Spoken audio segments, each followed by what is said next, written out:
Good morning, everybody. I'm Giselle Rios, and I am a library assistant at UCLA Library. Thank you for joining the UCLA Library for today's program. Before we get started, UCLA Library acknowledges the Gabrielino Tongva peoples as the traditional caretakers of Tovaangar. As a land-grant institution, we pay our respects to the Honuk Batam, Ahihirom, and Iyohinkem, past, present, and emerging. Today's program is Traditions in Diaspora, Preserving and Reworking Cultural Practices, which is part of the Diasporas, Transnational Migrations, Spaces, and Identities series. The series aims to explore diasporas around the world from various lenses, personal stories, academic research, community endeavors, and art, in order to provide a better understanding of the experiences of migrants and their descendants in creating community, negotiating identity, and preserving and transforming cultural traditions. Moderating this journey today is Thuy Vo Dang. Thuy is a professor of information studies and oral historian at the University of California, Los Angeles, where she also co-directs the UCLA Community Archives Lab. Formerly the curator for the University of California Irvine's Southeast Asian Archive and director of Viet Stories, Vietnamese American Oral History Project, Thuy's work centers voices on the margins of history. She is co-author of A People's Guide to Orange County and Vietnamese in Orange County, and serves as a board member for Arts Orange County and the Vietnamese American Arts and Letters Association. I'll pass it over to Thuy. Thank you so much, Giselle, and welcome everyone. I'm so excited to be part of such a dynamic and important series of events put on by UCLA librarians. I really feel like I'm kind of part of that category, as I was recently a librarian and now I'm at UCLA training future librarians and archivists. So it's an honor to be in your company. I have the distinct privilege of introducing our amazing lineup of speakers. And then I'll be moderating the Q&A at the end. So without further ado, I'm going to introduce our first speaker. Floridalma Lopez is an assistant professor of Chicana and Chicano and Central American Studies at UCLA. Her work uses a transborder approach to analyze the experiences of Maya migrants as they cross settler colonial borders and encounter distinct racial logics in the United States. So for this event, Dr. Vo Lopez will be discussing how the Maya diaspora in LA uses a multitude of mediums to archive their community's histories. By examining primary materials from her forthcoming monograph, which is titled Mobile Archives of Indigeneity, the Mayan Diaspora and Indigenous Cultural Production, she will discuss how these acts require a dynamic understanding of indigeneity and cultural practice. I'll turn it over to Dr. Vo Lopez now. Thank you. Hi, everybody. It's such a pleasure to be here. Really appreciative of all the folks who put in work to be able to make this virtual space possible. And to all the folks who are joining us, really excited to share some of my work. So I have a PowerPoint, so I'm going to go ahead and start sharing that. And really, it's mostly in an effort to provide some kind of visual cues about that'll help in just illustrate some of the work that I do. So as was said in the introduction, I'm an assistant professor here at UCLA in the Department of Chicana, Chicano, and Central American Studies, but my work is really focused on Guatemalan Mayan migrants and their children and the ways that these kind of multiple generations have continued to create community in the diaspora. And so just to begin, I'm currently in the process of finalizing my book manuscript, which has been years in the making, and it's entitled Mobile Archives of Indigeneity, the Maya Diaspora and Geographies of Refusal. And I'll go through some of the slides to say a little bit more about what I'm doing with that concept, right? So I've been trying to develop this idea of mobile archives of indigeneity. And for me, part of what that does is it's really about how Mayan communities tell their own stories, right? And so I think sometimes when it comes to Indigenous studies, there's this emphasis on orality, right? The spoken oral histories, spoken shared knowledges that continue from generation to generation, which I think are extremely important. But I also find that sometimes we forget that there's also just such a plethora of material objects that exist for Mayan communities as kind of a strategy or a tool to be able to share some of those stories. And so I wanted to really honor, what are the objects or materials that migrants use to tell their stories to each other and to others. And I also find that this is a way for generation after generation to pass down really concrete strategies of refusal. And so when I'm talking about refusal, I'm thinking about Audra Simpson's Indigenous refusals, where it's really about refusing the idea that these kind of governments or nations have the ability to determine who we are and how to define us and our communities, right? So I think part of what Mayan communities are doing with these materials is saying, like, we have our own ways of understanding ourselves and our own ways of reproducing our sense of belonging and community cohesion. And so that's part of what I'm looking at. And of course, also supporting intergenerational projects of diaspora making. I think diaspora isn't something that happens naturally. It's something that we have to work at. And so that's part of what I'm looking at is kind of this very willful, explicit, intentional formation of a community, because I think there's actually so many structures that are working to have us not be a cohesive community anymore, to stop identifying as Indigenous, stop being Maya, stop practicing our own traditions, because those traditions do threaten kind of the normalization of the government or the state. So I see these objects as helping kind of support this diaspora making. And so a lot of my work is based on interviews, participant observation with my community here in LA, and really focused on 1.5 and second generation migrants and older migrants. And partially I do that because I wanted to talk about young people and kind of what does it look like for those who maybe are not born or do not grow up in their ancestral homeland to still have a relationship to that place. How does that happen? Who works to make that happen? How do these young people understand that and even reproduce that for following generations? And so that's a lot of the focus there. But I also interview older migrants and elders because I think one of the aspects of Indigenous community making is that it is intergenerational. You can't kind of understand youth solely as its own entity, right? They exist in relation to other people in the community. And so that's why I kind of focus on that. And so I really look at 3 collectives, and I'll show you some of the archives in the way that I'm understanding them. So for instance, one of the first materials that I kind of look at to really try to flesh out this idea of mobile archives of indigeneity is traditional clothing. And so textiles, right? Which you can see one of the images is of somebody, it's actually me wearing my traditional clothing and holding a photograph of my great grandmother.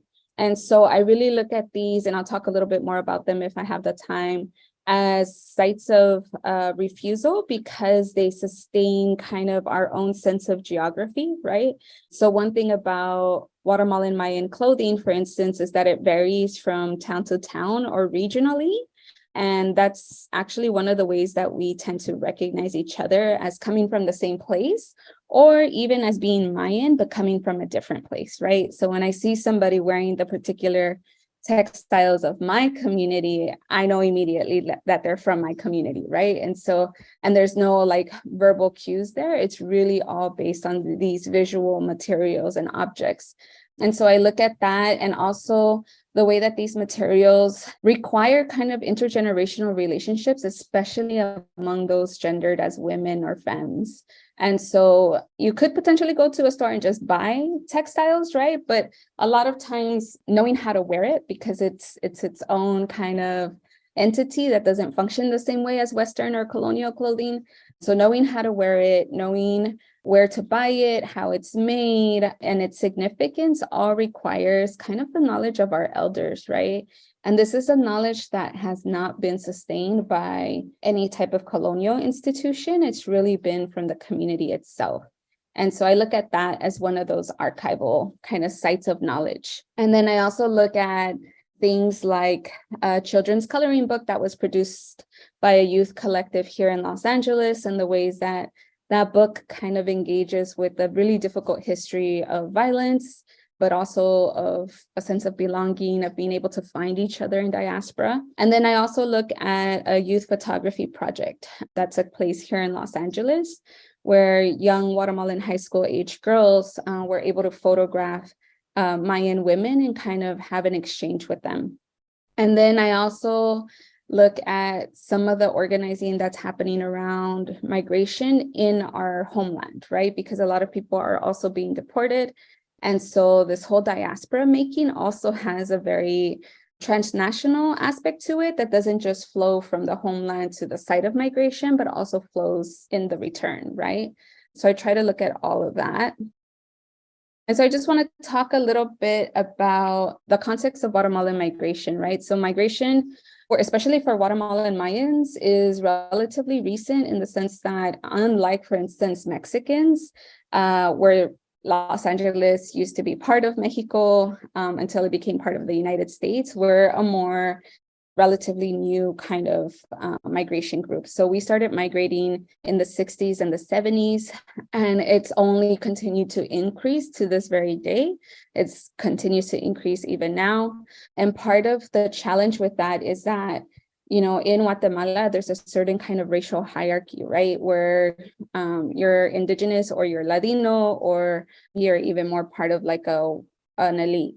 And so part of what happens is that as soon as we cross that Guatemalan-Mexico border, we become just Guatemalan citizens, right? And so that in some ways erases our relationship to our indigenous communities.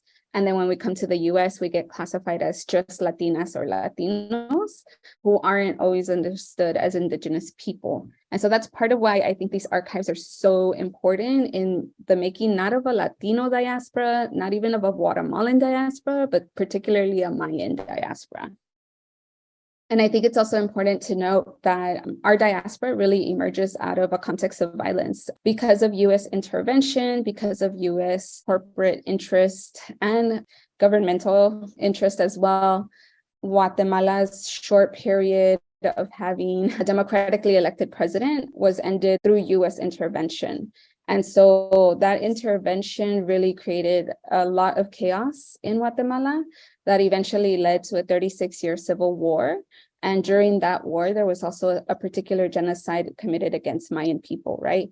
And so these are just some of the very common numbers that we share with people. So during this 36-year period, 200,000 people were killed, 40,000 people were disappeared, and the vast majority have not been found yet, even though those efforts continue. 1.5 million people were displaced either within Guatemala or to other countries like Mexico, the United States, Canada. A human rights report found that 93% of that violence was committed by the military and the police, and that 83% of the victims during this period of violence were actually indigenous Mayan people. And so all of this essentially amounts to a contemporary genocide.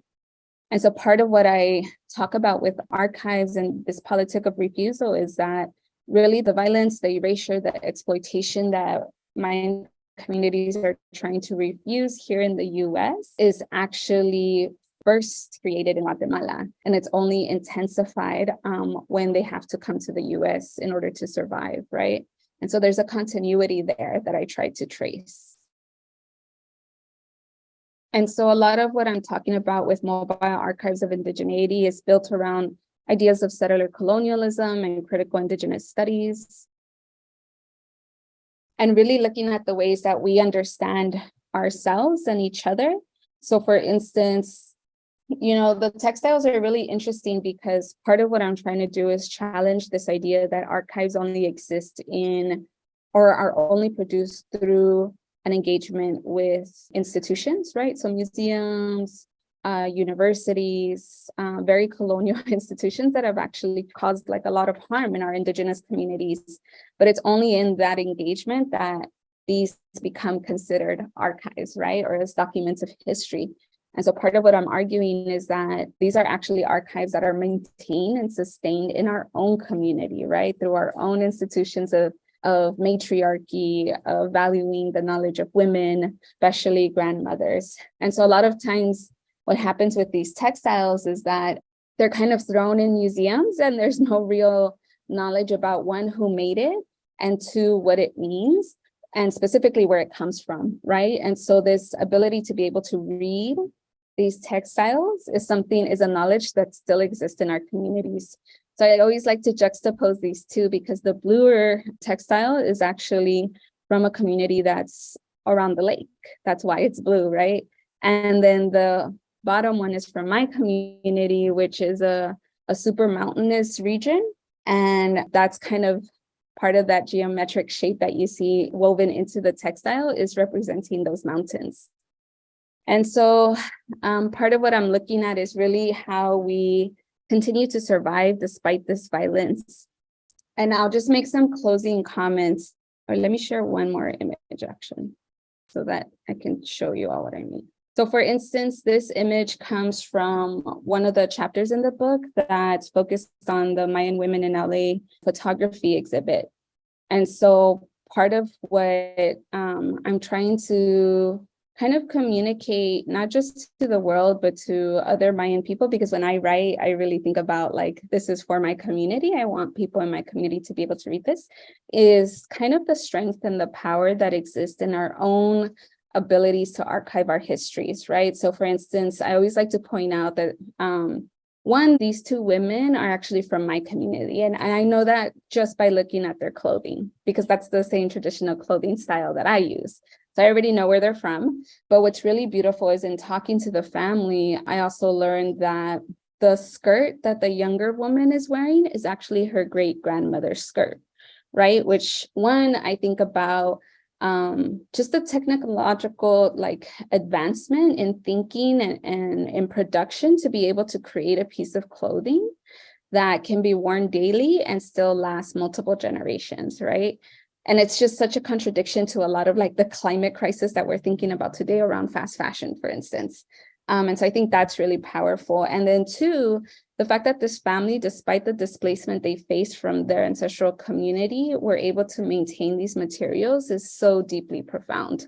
Not every family is able to do that, of course, but I think when it does happen, it's something that should be kind of acknowledged as a deeply archival practice, right? These folks had the foresight to understand that this was going to be in their families for generations, and to still be able to like wear it and share it with the world through this photograph, I think is part of that refusal to forget, to abandon our original places of belonging. So I'll end my talk with that. And yes, thank you. Thank you so much for that wonderful presentation, Dr. Book Lopez. I think you've given us a lot to think about in relationship to diaspora and knowledge production.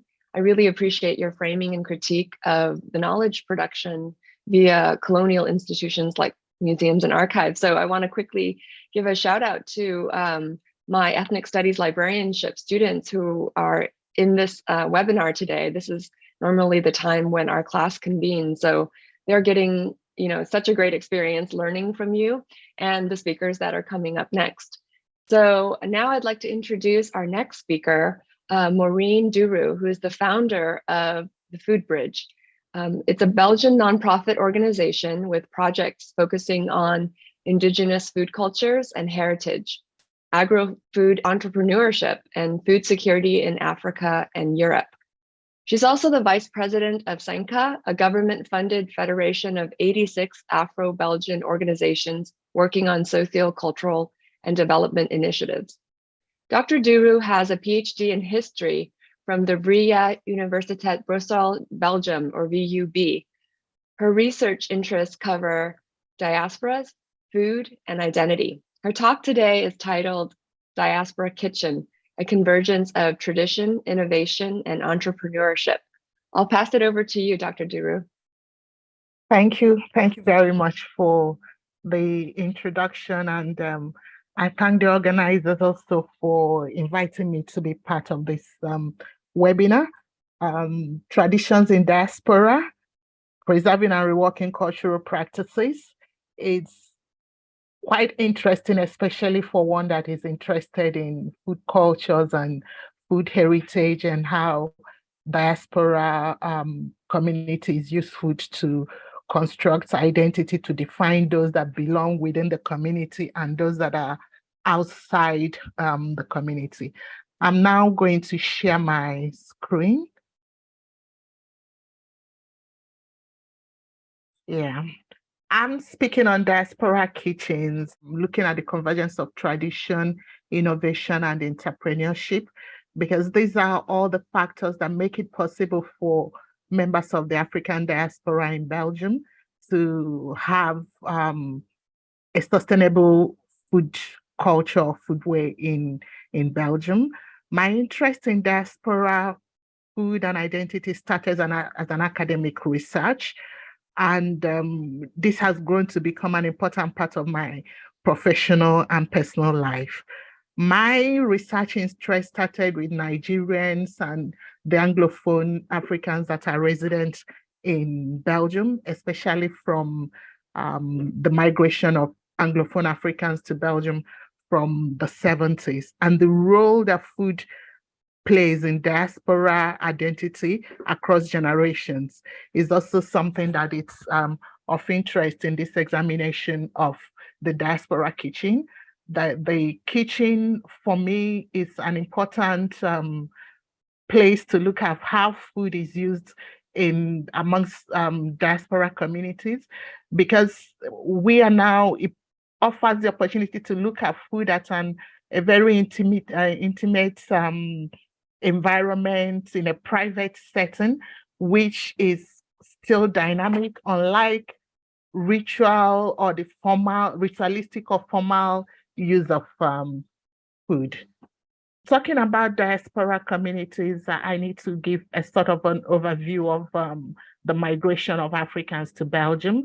We can't talk about diaspora communities without talking about migration. The first set of Anglophone Africans and Nigerians that came to Belgium were students that wanted to study in the different universities. But from the 80s and the 90s, the trajectory of the migration from many African countries to the Western countries changed because of the effects of the economic measures that were carried out by the global agencies. I'm sure some of you know about this, the deregulation of the currencies and the economic downturns that a lot of the countries experienced in the 90s. As a result of this, the directions and the destinations and the origins of migration changed. It's no longer migration from former colonies to former colonizers of countries in the West that colonized them. Rather, it was a migration from African countries to places where anyone could accept them or they can get access to. So you have Nigerians now migrating to Belgium, a country that they had no prior contacts with. They don't speak the same language. They don't share any links that, in terms of colonialism. So in this space, that now makes them a minority amongst minorities. Not only that, in the composition of this new trend of migration, we now have more women migrating to Belgium, not to join their spouses as was the case, but rather to also try to make a living for themselves, to better their lives, so to say. And in this new space that they found themselves in, they made an effort to recreate a place like home. And looking at this effort and, in their ways of maintaining the food traditions and the culinary practices and the narratives of that place called home in Africa, a lot of the initial culinary practices were not intentionally geared towards representation of their identity. We all come from different cultures. We are all conditioned with regards to the cultural practices of where we come from, of what food is, what is accepted as food, how food should be cooked, how food should be consumed, because we do not accept the same things as food. So the initial practice in terms of food traditions was a question of cooking food or preparing food with the knowledge that they already have. And to make this possible, they have to find the right ingredients in the environment where they found themselves in Belgium. As at that time, it was still possible for people to come in with food packs or to have their countries sending their relatives in the countries of origin send food packs to them. This initial arrangement was not driven by identity or nostalgia. Rather, it's as a result of how they know or what they think food should be and how food should be prepared. But then the diaspora kitchen is also a site of national and ethnic food practices. Many nations in Africa after independence, because we are multi-ethnic nations, there has to be an effort to create that sense of unity, to show the things that we have in common. So food was also chosen or used in a way of defining a national identity. So within nations, you have the national food, but you have the ethnic food. So in terms of the public performance of identity around food, there is always the representation with the national food. But in the private homes, private settings, in homes, in our kitchens, is the ethnic food practices. So for me, to examine how people use food and also the changes that have happened, the diaspora kitchen is a good place to show this. But there are challenges in making this possible. One, in replicating the taste of home, finding the authentic ingredients. A lot of people, a lot of African countries are located in the tropics, and Belgium is in the Western world. So they don't have access to the food ingredients that they are used to. And a lot of them do not have the resources to bring in food all the time or to have food packs sent in. And again, even when they have the opportunities to buy food, it wasn't possible because a lot of them were students or struggling migrants, so they don't have the finances to pay for this food. But they also lacked the sociocultural support that is provided by an established community that allows one to have access to a lot of the ingredients, a lot of the resources that are needed to have an established food culture. But still, especially those from the first generation, worked hard to reimagine what traditional food is. For most of them, most of the people that I interviewed, the first surprise is to realize that the food that they think is their food, their traditional food, is also relevant to people from other cultures. So that cassava is not just a Nigerian thing, it's not a Nigerian traditional food, but it's also a traditional food in the Congo, it's also a traditional food in the Cameroons or in Ghana. And also, now they have to relearn the culinary skills. For example, the texture of the food, the type of meat that is available. Do they need to cook it the way they've always prepared meat back home? Or do they need to learn new skills, how to adapt this?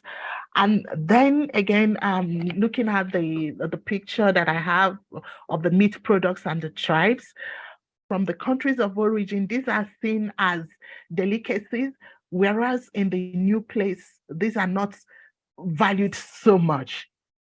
Although gradually with the demand by the migrants, it became an important part of the ingredients, and also, that is now being sold in the markets and in the shops.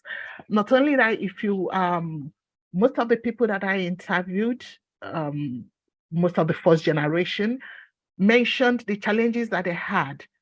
Now, a lot of the ingredients are not available.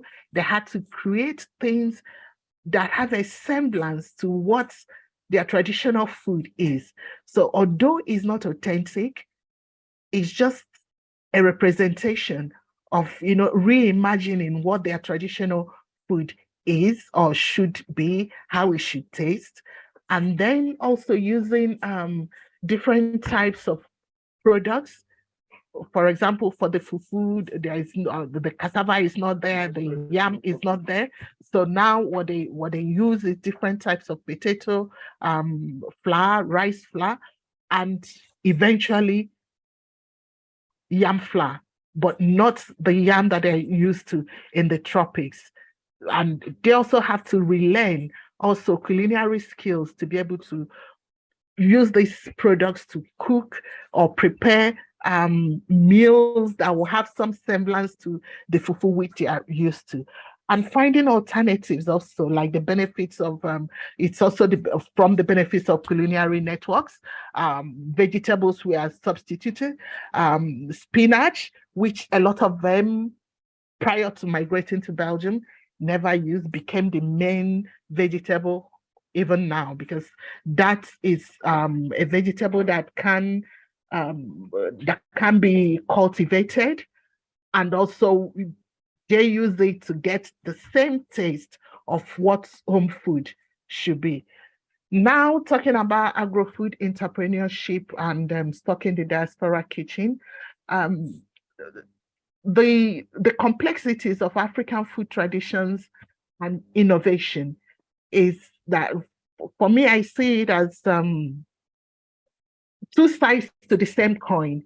The tradition is the basis that created this new food way, this possibility of people to be able to eat, like, have access to food that they should, like what they'll have in Africa. And from that, due to the demand, there has now been an increase in agro-food entrepreneurship to supply the markets, to stock the kitchens, to enable people have access to the food that will help them use, whether it's in defining their identity or as an innovation to what they know.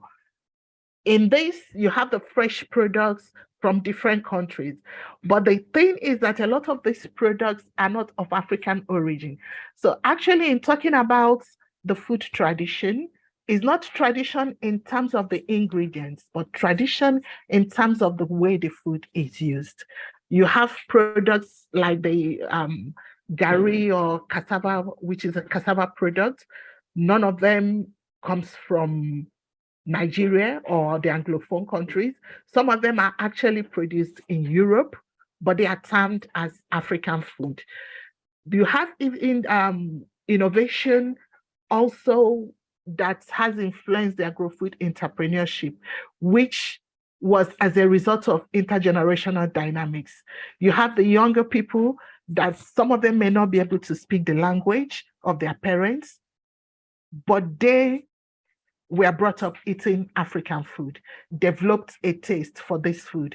They see it as an important part of who they are. But at the same time, a lot of them want something new. They do not want to eat the food the same way, it's, the same recipes that their parents used. And what has happened with that is within the African diaspora community, you have innovation of people using traditional foods, food ingredients to create new food products that are more appealing to the younger generation and also produced in a more ethical way. For example, we have in the picture here, the Ladu brand of atike. Atike is a product of cassava that is consumed in West Africa, especially in Côte d'Ivoire. Usually you find them wrapped in leaves and sold in shops, but an African diaspora has been able to develop, grow her own cassava. She ensured that she established farms where these are produced, farms that are organic farms. And then from the cassava produced in these farms, from the cassava grown in these farms, she produces her own atike, which appeals to a younger generation and those that are interested in more ethically and sustainable food system. We have the shito, which is a traditional Ghanaian sauce served with different dishes. It is time consuming to prepare this. A lot of the younger people may not have the patience or the skills, but they still want to, eat this because it's something that they are used to. Now it's also being developed into being produced by a company owned by an African diaspora. For those that are very familiar with Ethiopian cuisine, teff is like a national dish or a national grain of Ethiopia. Usually they use it, they prepare it as a soft flat pancake or bread. But now people from the diaspora are using it to produce crackers and different other products that appeal to the younger generation. This is a vegetarian dish made with melon. Melon is usually, melon seeds are consumed in the West African region.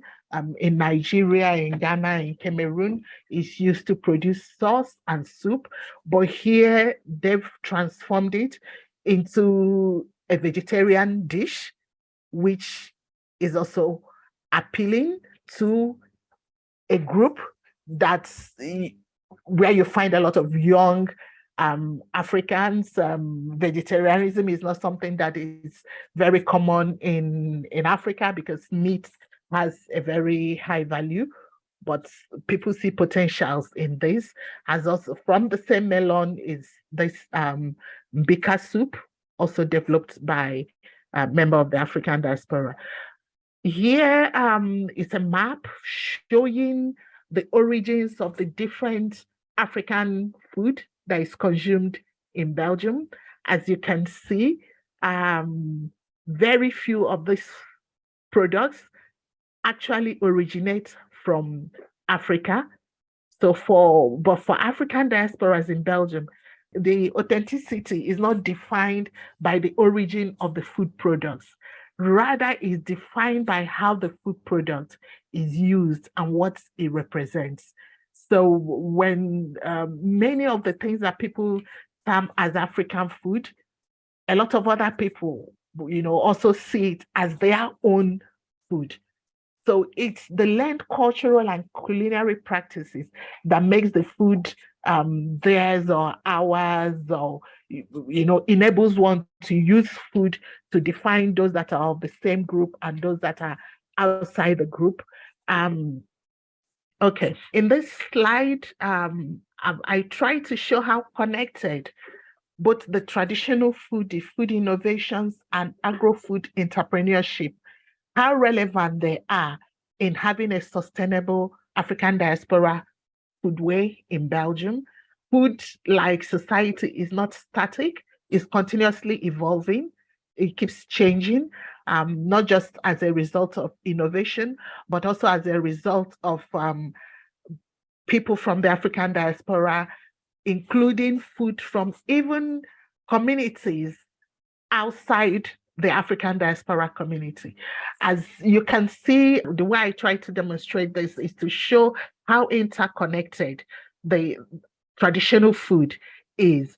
Yes, the traditional African food in Belgium is the foundation of the African diaspora foodway. It sustains cultural food practices and identity. It can be nostalgia driven, or also it helps people to construct a sense of identity of those that are within the same group with them and those that are outside the group. And it also helps with narratives of home, because food and stories are interrelated. When people eat, they talk about the food, how it's consumed at home, if the taste is still the same, what has changed, and what is still the same. But at the same time, there is also food innovation. Sometimes the food innovation is intentional as a result of lack of the necessary ingredients needed. Or not intentional, sometimes it's unintentional, because people try to use what they have around them to prepare food that would taste like what they are used to. At other times, as I've shown in the previous slide, it is intentional when there's a transformation of ingredients from the traditional way they are used to create new products that are more appealing to maybe the younger generation, or to people that eat a certain way because of ethical convictions. But in as much as irrespective of what it is, it also helps in sustaining cultural food practices and identity. It also creates new narratives of home, because the first generation, their narrative of home is that place called home in Africa, whereas the second generation that were born in Belgium, maybe they've left the homes of their parents, their narrative of home is still authentic, because they're talking about their African home, in as much as it's not in Africa, that is in Belgium. But having these food innovations enables them to eat familiar food and also continue this narrative about home. And what does the agro-food entrepreneurship do? It promotes not just the traditional, but also the food innovation. It enables sustainability of the diaspora foodway and cultural practices. So I'm going to stop sharing my screen and give my final word. Oh, Tula's hand is up, so I have a few minutes. So thank you very much for the opportunity. In essence, what I try to convey is that there are different components when you're talking about cultural practices and, what's the preserving and reworking of cultural practices, that there are different components and contexts. And when it comes to African diaspora food, it's complex. At the same time, food is a very mundane, everyday thing. Thank you very much. Thank you so much, Dr. Duru. I think we can all see from Dr. Book Lopez's example of artifacts like textiles and clothing to a deeper dive into food culture in the African diaspora in Belgium by Dr. Duru. I'm struck by how both presenters are challenging us to question the strategies migrant populations have creatively enacted to forge distinct new knowledges in diaspora. And I also got really hungry while listening to Dr. Duru speaking and seeing the images of ingredients and food. So far, this event has been really stimulating for my mind and my belly. I'm looking forward to our upcoming discussion, but first, I'm excited to introduce a duo who will round out the program. So our last presentation is by two artists, Katarzyna and Marianne Wasowska. Katarzyna is a photographer who graduated from the UAP and is currently an ethnology student at AMU Poznan. And Marianne is a photographer and visual artist who graduated from the University of Nanterre in Paris X with a degree in anthropology and also holds a photography master's from the ENSP in Arles. They will talk about their photographic work, Waiting for the Snow, and they'll share the background for the creation of the project, as well as the history of Polish immigration to Argentina and Brazil. Their aim is to show how the artistic approach and the use of photography have been tools for creating and communicating more multi-layered, open-minded, and accessible knowledge. So please join me for this final presentation by Katarzyna and Marianne. Hello, Marianne, are you here? Yeah. Yes. Hi everyone. We're very glad to be part of this presentation, which with a very exciting exponents, and we will try to speak in a dialectic way, from Kasia and me, share the topics of the project. So first I will introduce a bit the project and explain how it's merged, because we are both photographers and artists, and we are both we are family, we are cousins. So So we are a Polish family split by migration. So Kasia's family is still living in Poland, and mine has migrated to France. So I'm born in France, and we got to know each other like very late, and we got to see that we have like a lot of common interests. We were both working on like as photographers, like on similar like topics like migration, like like cultural identities and so on. So like little by little, we came to the idea that we have to work together, no? And that's a bit how the project is born. I was interested in how like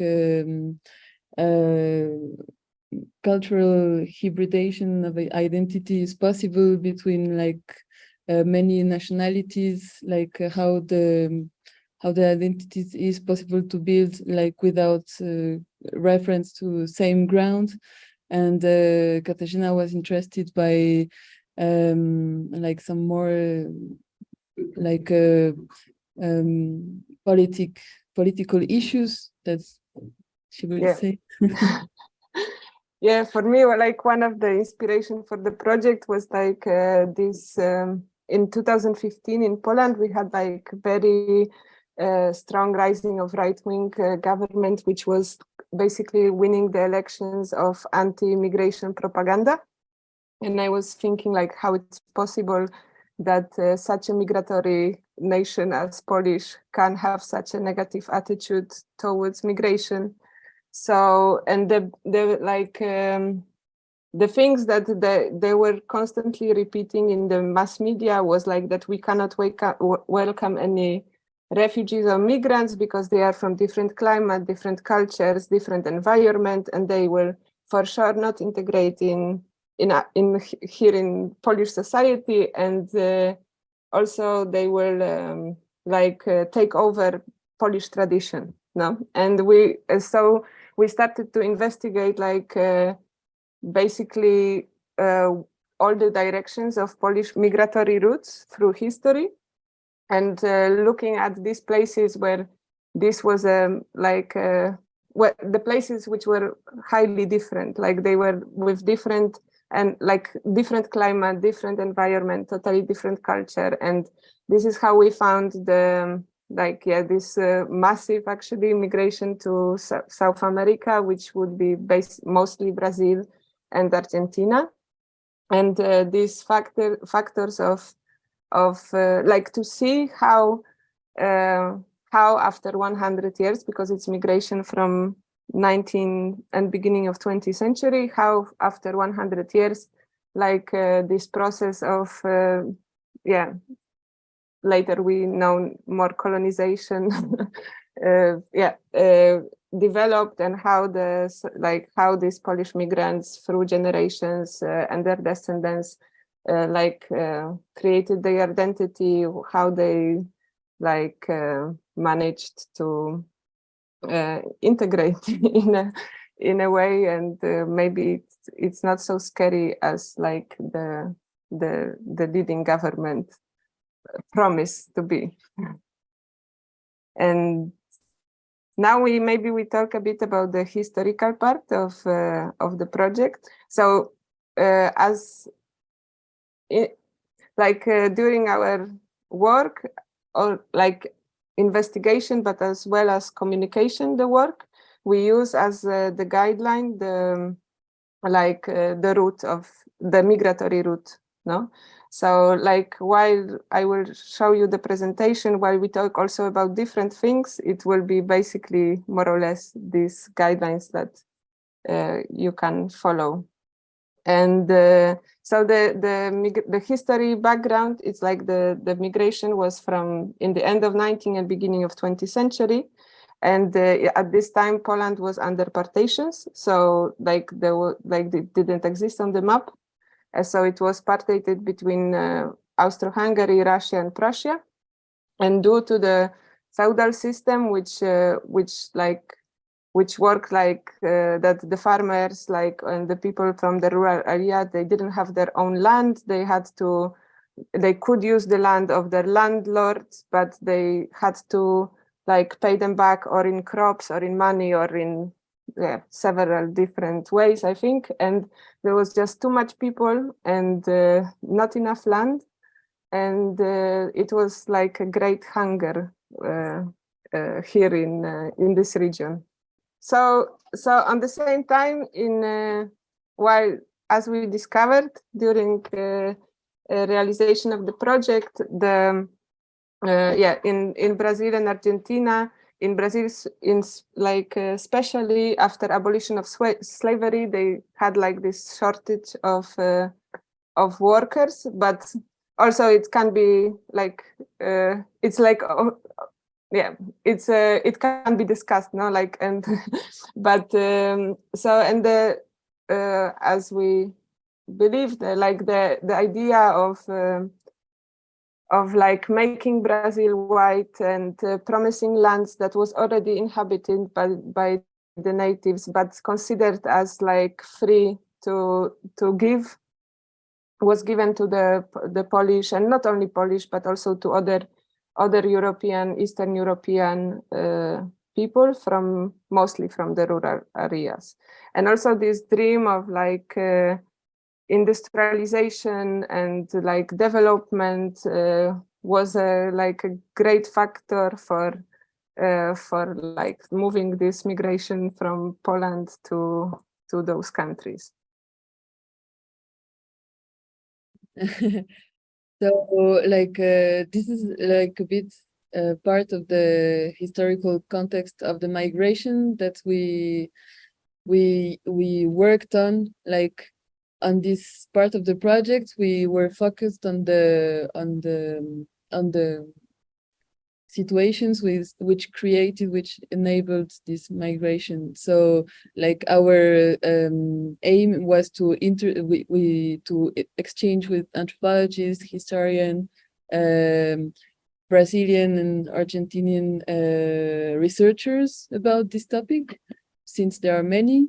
And also we begin our work with interviews of like old people, of also descendants of these first migrants, which still knew some stories or speak some language, or like had some cultural habits, like still like a kitchen or songs or like stuff like this. So this is the way we built our projects, like beginning with like a huge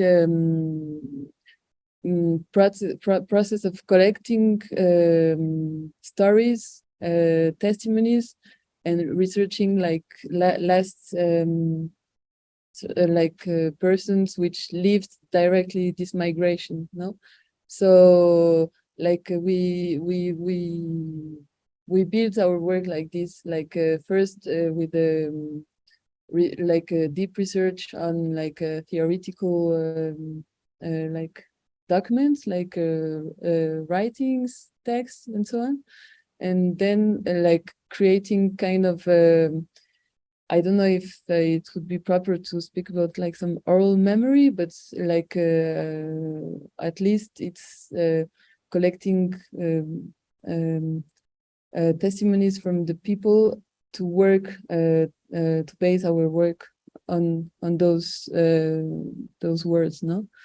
And so this is the interview part. We also work from the archives, like we were like visiting the families to ask them if they can open us like their family album, photo album, and show us like the postcards, the letters, the photographs they have. We also find we found some like a very important archive in Argentina, produced by two Polish brothers, which documented in their moments the whole process of the Polish communities in North Argentina, how they built the the roads, how they installed the mate cultures, and how were the relationship between Polish migrants and also local people, as you see in the photographs. Like for us, it's also a topic like we cannot avoid with this project, speaking about how Polish migration didn't arrive to a land like where nobody lived, since this was the official telling, but some people were living there. And so what was the relationship with these people? It's like still some burning topic, I would say, nowadays, no? Not so easy to speak about in these places, since like they occupy those lands. And so yeah, this is like a bit how we build the work. So speaking with people, like basing our photographs, our researches on their words, digging into family archives, and also coming from this interview process, like we begin to hear some stories which were so stunning in the visual aspect, that we built a new photographical way to work on them, because since like this migration was very very special, because like people were almost all of them farmers. They didn't know how to read or write. They also like traveled with the wooden wheels of their cars. They were traveling with their seeds. They were like entering the jungle like with their traditional clothes, like many stories like this, that like visually we were hearing them and thinking about pictures while they were told to us. So we begin to think that like there is also almost nothing to do more than like staging those pictures, because they are so striking and already iconic that they talk by themselves, no? Like this picture, for example, that you see is from a story they told us, that like when they begin to cultivate the new lands, they didn't know nothing about like the plants, the climate, so on. And so they had this problem that they had big invasions of ants, and they didn't know how to fight them, and the ants were eating everything. So in the end, they were like prying to the ants' nest. So we were finding this story like very striking, because it was like so mixing like some kind of rural paganism, but also showing such few informations the migrants had about the new land. And so yeah, we built these pictures. And also this one is like from the Eastern European tradition of pickles, like to fermentate the vegetables, like ogórki, jak to się mówi? Pickles, like cucumbers. Cucumbers, and also some other vegetables that you like close them into some big jars, and you keep them for the winter to be able to eat them. So the migrants in Brazil and Argentina were reproducing this habit, but they had no winter, so it was not such a need. And it was so warm that in order to cool them, they had to put the jars in the rivers and waterfalls. So we also were finding this very interesting, that they are reproducing food habits that are totally not needed in their new land, but needed in a way to maintain the culture, no? And yeah, this was like some of the pictures we built out of tellings, and also this is something we afterwards we kind of theorized, like because in the documentary approach, it's like more used to build the stories out of direct photographs, like kind of seeking like which is the truth, like all this documentary tradition that needs like that uses photographs like kind of testimony of something which happens, like, and we are using the same approach, like working on reliable facts and like stories that are told to us, like, but we work out of we based our work out of imagination and oral memory, oral transmission, family stories, like this is like another way to tell, like to talk about like something which happened, no, without having to work with direct photographs. And also we were finding it's like kind of a performatic way to work on documentary photography, which also involves the people the story is told in a different way, since in many cases they are like building with us the photographs, like we imagine out of the stories they tell us, no? So we're also finding that in the aspect of collective dynamics of documentary photography, it's something we kind of managed to work on in a proper way, no? Like in also like the questions on how to involve the people we are working with in our project and so on. Yeah, I'm not sure if you want to say something. No, I think we don't have time anymore, no? so yeah, yeah, I think what I can just add quickly, it's like we strongly believe that like by the visual media, we can as well using it during like the investigation and the process, but also communicating it, like, so you can communicate by visuals in a very multi-layered way. So by one photo, you can tell the historical part, and you can tell like the more emotional part, and like to like pack all together, but also leave the viewer to like get his own story by using it, because we believe like you can, by telling history, also tell more universal problems, more universal issues.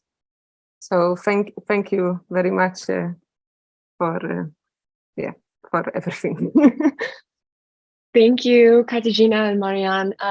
If I can ask you to stop screen sharing, and then I'm going to invite all the presenters to turn on their cameras and come back on the screen. So attendees, if you have questions, please do put them in the Q&A box. I will do my best to try to get them all answered. I have some questions to kick us off as well, but I wanted to share a reflection based on this very stimulating set of presentations. So today's presentations by Dr. Lopez, Dr. Duru, and the artists Katarzyna and Marianne Wasowska suggest that you cannot detach artifacts, food, art, photography from the context in which these practices and traditions are produced. I really appreciate Dr. Lopez's framing of the intentional production of diaspora, so that we can think more about how the practices that you've heard about, right?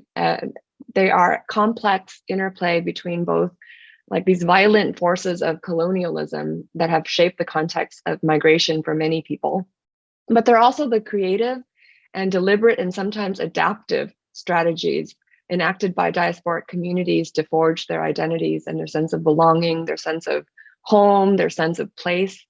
Dr. Boc Lopez introduced us to how 1.5 and second generation Guatemalan Mayans in diaspora have enacted what she calls strategies of refusal in their creation of archival materials such as textiles and children's literature to really create their own ways of understanding themselves. And Dr. Duru deconstructs the circuits of food ingredients and the meanings attributed to foodways as potential sites for diaspora groups to make meaning or create what she calls new narratives of home.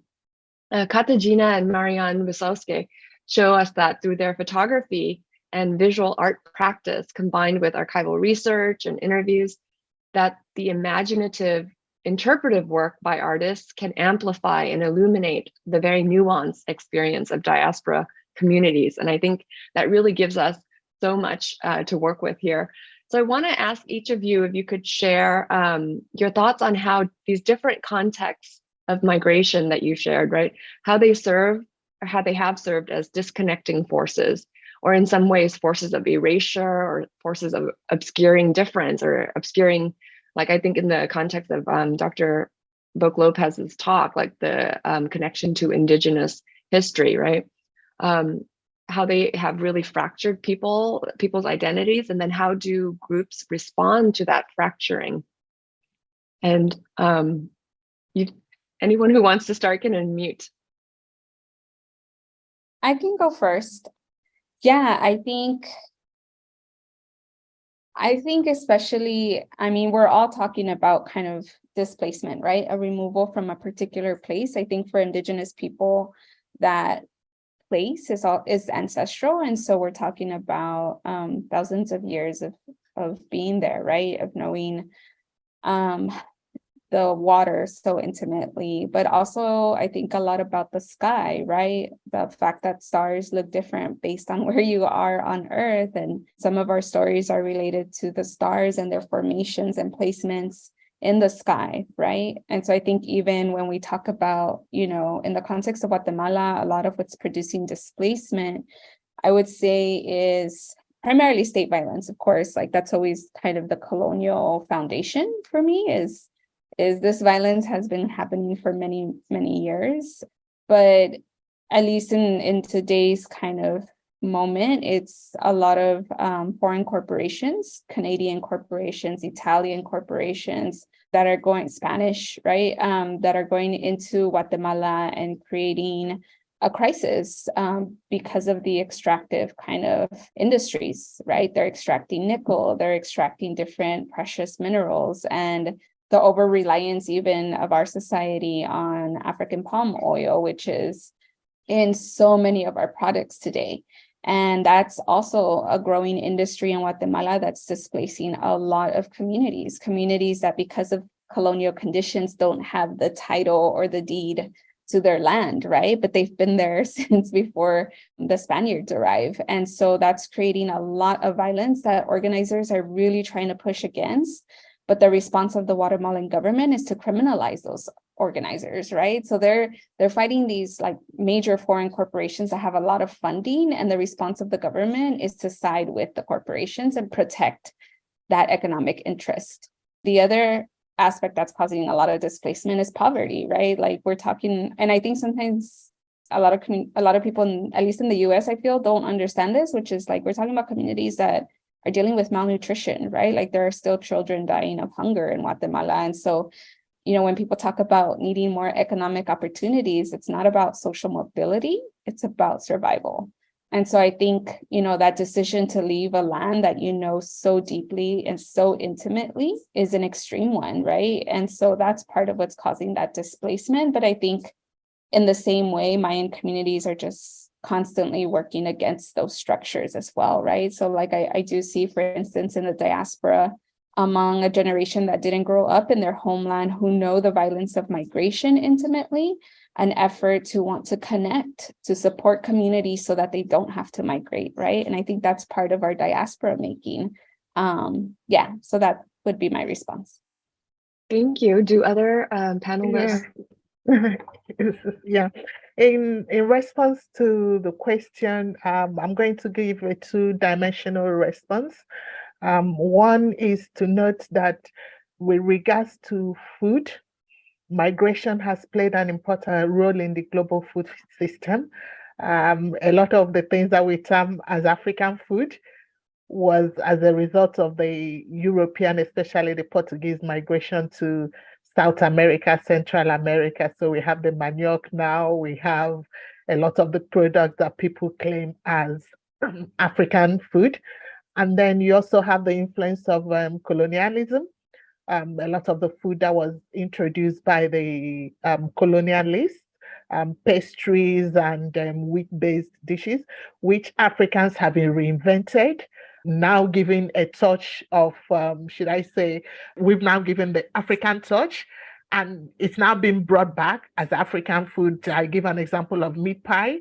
What a Nigerian or a Ghanaian would term as meat pie is completely different from the British or the American idea of what a meat pie looks like or tastes like.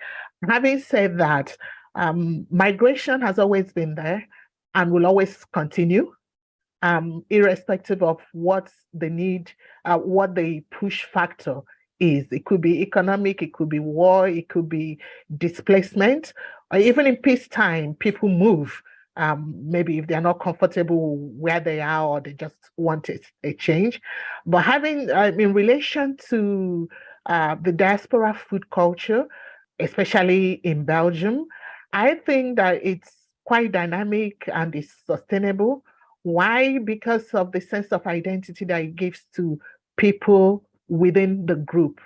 For those that are familiar with the European politics, it was mentioned also in the presentation by Marianne and the far right politics. It's one thing to ask people to integrate, but there has to be that willingness to give them the space, so when people feel that they're not able to have full citizenship or full acceptance, the tendency is for them to still maintain a group that they are familiar to and look for structures and look for cultural practices that will strengthen that group and that will strengthen that affiliation. And that's where food comes in. Like I mentioned during the presentation, you have children that were born in Belgium. Some of them may not have been to the African countries where their parents originated from. They may not know how to speak any of the African languages or even understand the languages, but they understand the taste of the food. They know how, they know about the spices. They know the way it should taste. And that also means that this is sustainable. And that's where the agro-food entrepreneurship comes in. So what food offers is a link between those of us that live in the outside Africa and the continent, because the food needs to be grown in a certain environment. Who knows, with all the experimentation that is going on, sometime in the future, some of them may be produced in Belgium, but for now, majority of them are still produced in Africa. So there is that continuous link still. Thank you. Katarzyna or Marianne, would either of you like to respond also? Like we have we can say about the food. So because also there is like a very crazy, for us, crazy mixture of traditional food and Polish traditional food in Brazil or Argentina, and how the people like we have these dumplings, dumplings. Like we have specific rules what you can put in dumplings, but in Brazil, so you can put like sour cabbage or like these potatoes and white cheese and maybe spinach, but modern way. And like we really discovered the possibilities of dumplings in Brazil much wider, like and also how they developed much like they developed to much more interesting food there than we know here. But also what I wanted to say about, because I think what is also interesting in our conversation is that like the story we are telling, it's a bit of story from the perspective of colonizers, but of the colonizers from not the state, but like individuals, no? So like, because there was official like advertisement campaign about like, and they were giving land for free, but there was no official government which would I don't know, organize it, no? Like, but like we believe, I think, with Marianne, that like already this position of like being superior in a way, and like be given land, and that it was much more easy, like, you know, like you already government from the destination country treats you as you deserve something, no? Already made like really influence the relationships for generation between the Polish or Ukrainians and the indigenous people, for example, no? And but in the same time, it's the people from here were also escaping hunger, no? And they were not from perspective of this, like of origin, they were not really like a tool of colonizer. They were like simply going for a better life, no? So it's also, I think, these tensions are very worth to investigate. Like, me, I would like to add something also. Like for me, it was very striking doing this project to see how the history of capitalism is linked with racial hierarchy. Like wherever, however, like in which, like, yeah, like because for me it was also like a question how like racial hierarchy can be built again in a country which story is so built out of this telling of migration, of like everybody comes from everywhere and so on, and in the end you have exactly the same racial structures than everywhere in somehow. So for me it was like really like getting to see the evidence that this is completely linked with the construction of capitalism, no?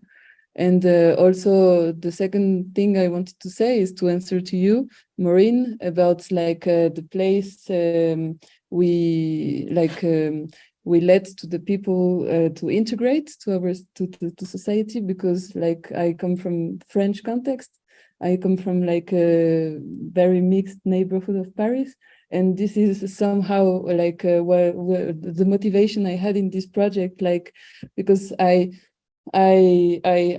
lived in a like very multicultural area, and for me this is like the standard of the society, because it's just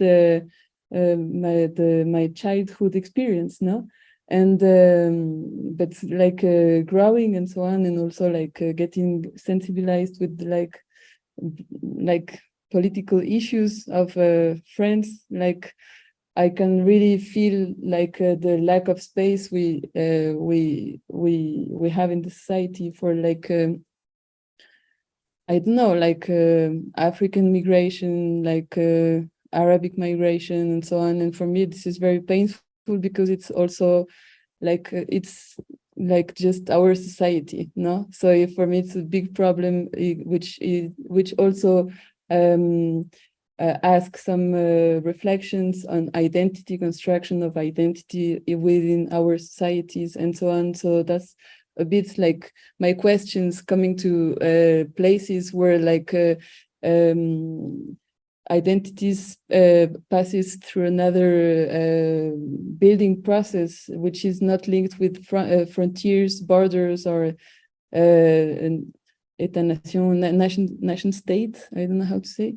And for me, it was very interesting to see it's like a completely different process of construction. Like it's like hybrid, like people passing, like catching some elements of whichever country they want, like, and in a totally different way. So yeah, this was my interest, and this is also like the second part of the project we work on, because for us we are on the halfway of this investigation. Yeah. Thank you all. I see that you're all doing so much of the work by answering the Q&A in the Q&A box, but we have a couple of unanswered questions. So let me just ask them in the order that I see them. I actually think one of them is being addressed. So if Marianne and Katarzyna, if you want to respond to how were the pictures received by both the Polish and the Brazilian Argentinian audiences? Like Polish were really Polish, like Polish descendants were really excited about, like, it's also like they know the project, but we didn't have any like proper exhibition in the region yet. No, but all of the people that we share the story of which we share the stories, they all seen it, and we send them things, and like they are proud mostly, no, because also for many years until recently, like for many years nobody was interested in Polish people didn't like hear this story. It's really unknown. Like if you would ask somebody Polish like that, do you know that there is 3 million descendants living in Brazil? Like they will say, no, it's not possible. No, like so really nobody cared, and like people like the Polish descendants were really interested to share their stories, and very also excited that it will be shown in their country of origin. No, so yeah, it's like they are proud. And here I think it's also like for Polish audience, it's like the people are surprised that it was such a big movement of people, and but also what I find, because one of the main exhibition we had in Museum of Emigration, and what I found cool and nice is like people also reflect on the situation now in Poland from the opposite side. Now, so we have this really big humanitarian problem in the Polish-Belarusian border, where like with a very big like amount of violence, like really it's like the Polish guards are basically killing people in the woods, of like not letting them any help, no food, and not like, so I saw like people were telling me during the exhibition, for example, that like they see this, but in the contrary climate. No, so they reflect by looking at the pictures of the Polish in Brazilian woods, like as the now people from, I don't know, Middle West or even Cuba, like there are like many different people coming, like going to this Belarusian route to Poland, to Europe, like how they now are in this totally unknown forest, trapped there. So yes, so like this. Yeah, thank you for that explanation. I think we are at time, so I'm going to just really quickly thank all of you for sharing your insights and your research with us, and helping us to build new knowledge about diaspora and how we kind of can approach the nuances and complexities of diasporic practices. I want to also thank Tula and Giselle and Jade for organizing this event, and I'm going to pass it back to Giselle to close us out. Thank you. Thank you. So I'm going to quickly share my screen again. So thank you for attending the program. I hope you all enjoyed the presentations and learned as much as I did. Before we end the session, I just want to remind everybody to please fill out the survey that will appear upon exiting the Zoom session. Also, please be sure to check out the final program in the series, Bruins Belong, a student showcase that takes place tomorrow at UCLA. So thank you again to our attendees, and thank you to our amazing speakers and to our moderator, Thuy. I hope everybody has a great day or best of your evening for those in Europe. So thank you.